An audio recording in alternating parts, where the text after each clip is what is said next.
So now let's see another disease that have been around and is still posing very big challenges to the world, tuberculosis. Again, if you are not very familiar with this disease, tuberculosis is caused by a bacterium, okay? Bacterium called Mycobacterium tuberculosis. Usually, it will affect your lungs. It will give you pulmonary tuberculosis or pulmonary TB. But the bacteria can actually affect any other parts of your body. It can affect any part of your body, and then it will be extrapulmonary tuberculosis. But not everyone, not every person who gets infected with tuberculosis, with the bacteria, will become sick. And these persons will be with latent tuberculosis infection.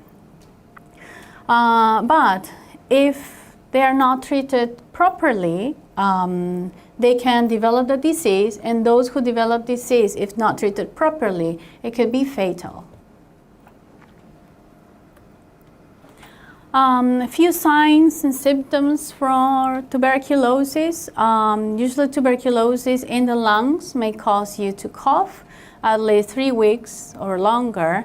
You have experienced pain in the chest. You may cough blood or sputum. And some other symptoms that the patients may have: weakness, fatigue. They will lose a lot of weight loss. They will not have appetite. They will experience chills or fevers or sweats at night. The symptoms of tuberculosis disease in other parts of the body will depend on the affected area. Okay, so now again, WHO publishes the Global Tuberculosis Report every year. And this is some highlights from the latest report in 2015. They have been publishing this since 1997, and including the main findings. Okay. So in the latest report, the absolute number of incident cases, again of new cases, new people diagnosed, is falling, but it's falling slowly.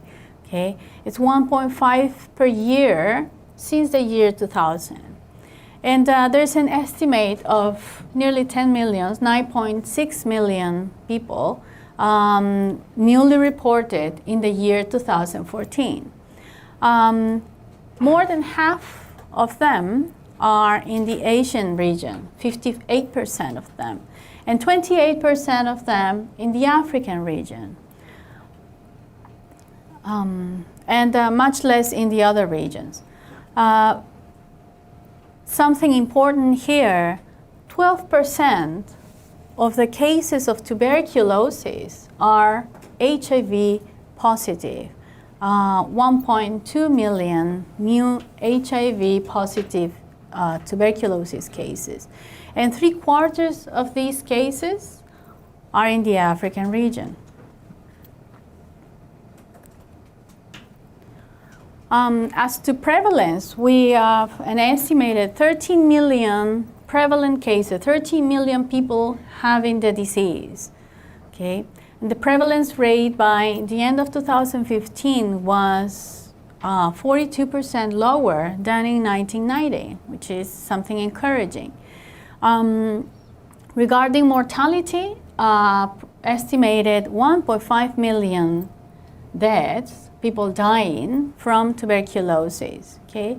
And from these, nearly 400,000 of them were among people with HIV, okay? So now you are starting to think the importance of the link between tuberculosis and HIV.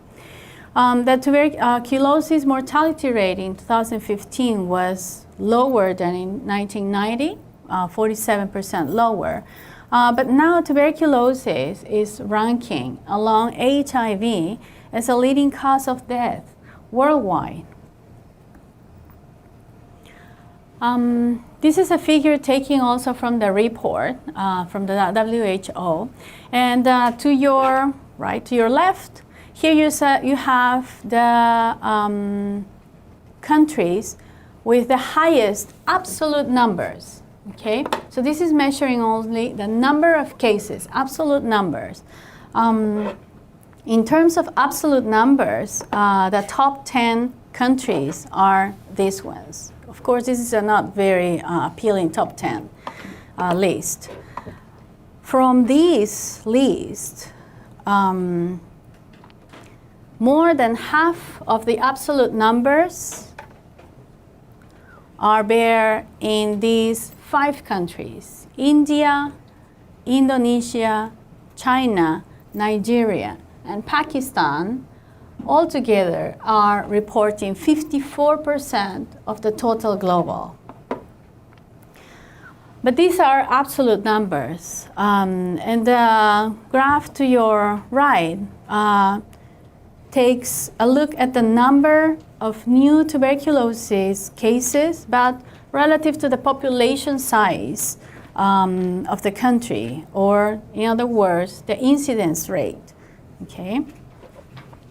And if we take in account the population size, then Lesotho is the worst affected. If we check the global incidence rate, global, in all the countries, in average, they have 133 cases per 100,000 people. In Lesotho, in South Africa, we are seeing more than 800 cases per 100,000 population. So it's very, very much higher than the global.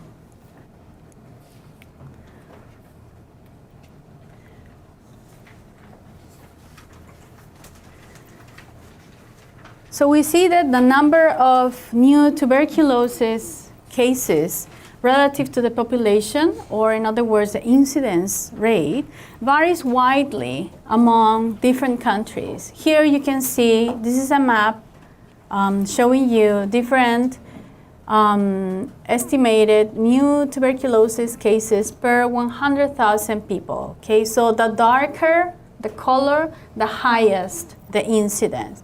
Now you can see how it's concentrated in some part of the world.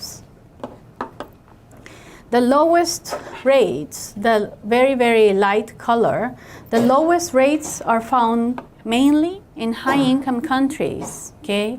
Canada, United States, Australia, New Zealand.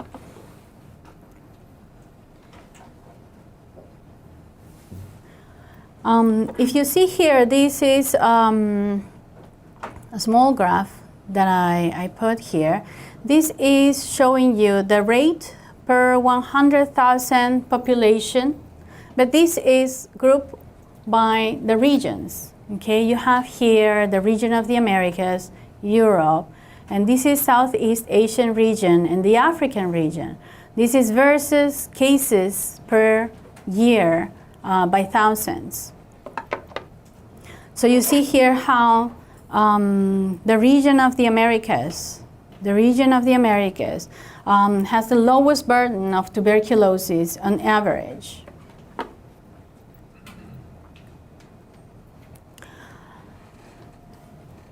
If we see globally, the incidence rate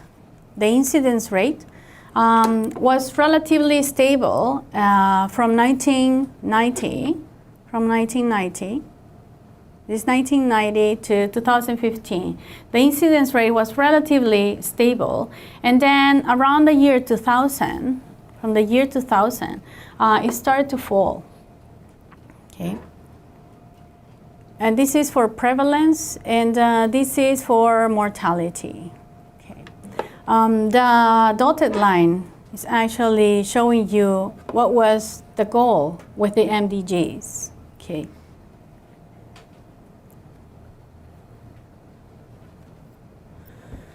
If we see now, this one was the global view, but we see now for the different regions, we see how they have been doing in terms of incidence rate.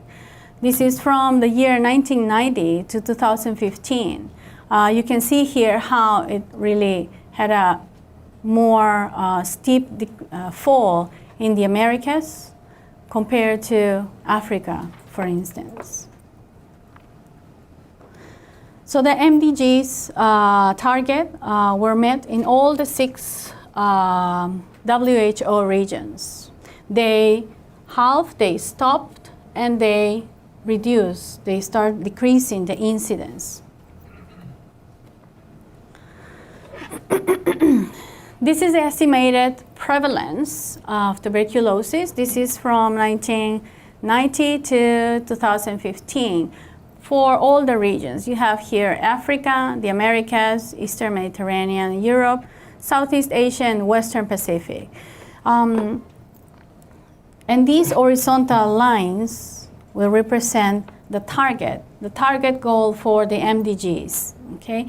This is a 50% reduction in the prevalence rate by the year 2015 compared to what they had in the year 2000. Okay? So actually, before the 2015, some regions had already achieved their goals. And for the others, they are still not reaching. Others are very close.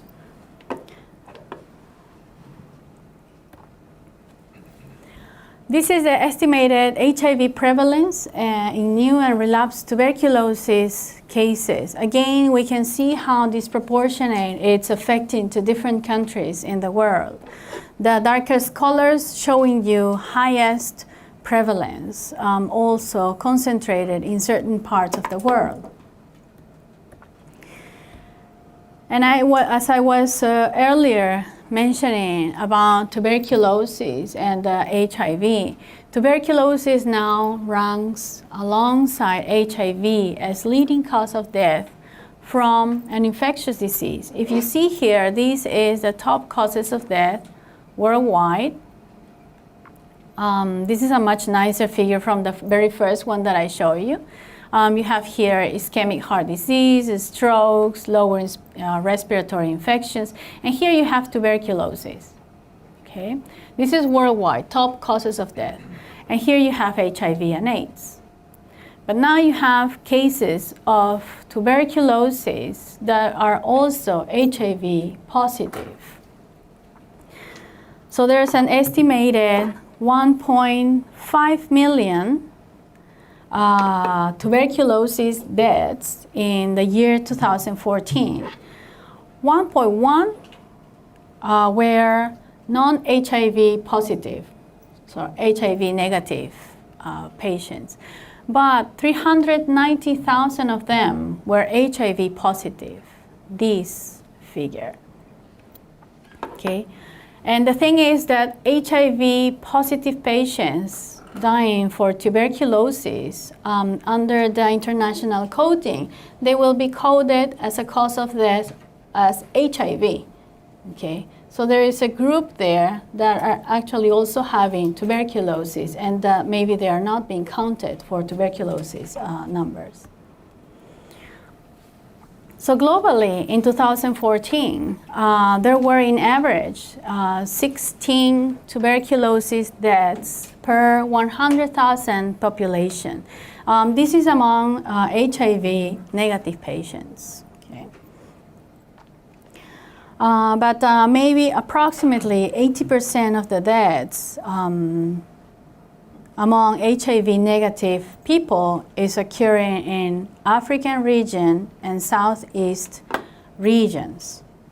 So there is a considerable variation. There is a very dramatic variation between or among countries.